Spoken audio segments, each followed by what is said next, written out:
এই যে এত দূর থেকে এত কষ্ট করে আসার কারণ হলো এটাই। তবে এবারে আসার কারণটা শুধুমাত্র সমুদ্র দেখা নয়, এবারে ইচ্ছা ছিল ছেলের 5 বছরের জন্মদিনে জগন্নাথ মন্দিরে পুজো দেওয়ার। তো সেটাই ছিল এবারে আসার বিশেষ কারণ। আর আমরা হোটেলে ঢুকেই আগে ফ্রেশ হয়ে মন্দিরে পুজো দিয়ে এসেছিলাম। আর এই সন্ধে হতেই কেক কাটার পর্ব। আর এখানে মহারাজ সেজেগুজে রেডি হয়ে বসেও পড়েছে কেক কাটতে।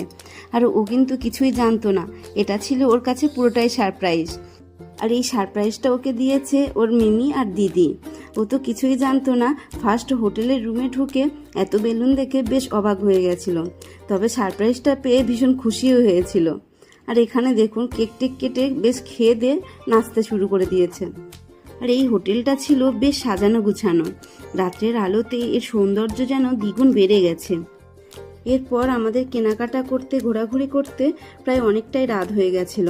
আর সব হোটেল রেস্টুরেন্টও বন্ধ হয়ে গেছিল। আর এই একটাই হোটেল খোলা ছিল, আমরাই ছিলাম লাস্ট কাস্টমার।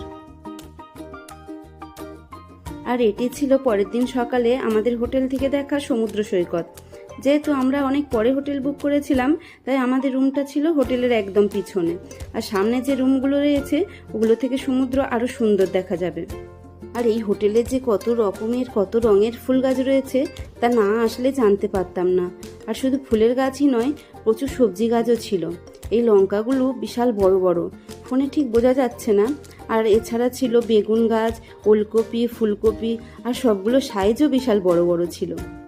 ব্যাস অনেক অপেক্ষার পরে নেমে পড়েছি সমুদ্রের জলে। আর এটার জন্যই তো এত দূর থেকে এতটা পথ আসা। আর যার জলে নামার সে আগেই নেমে পড়েছে।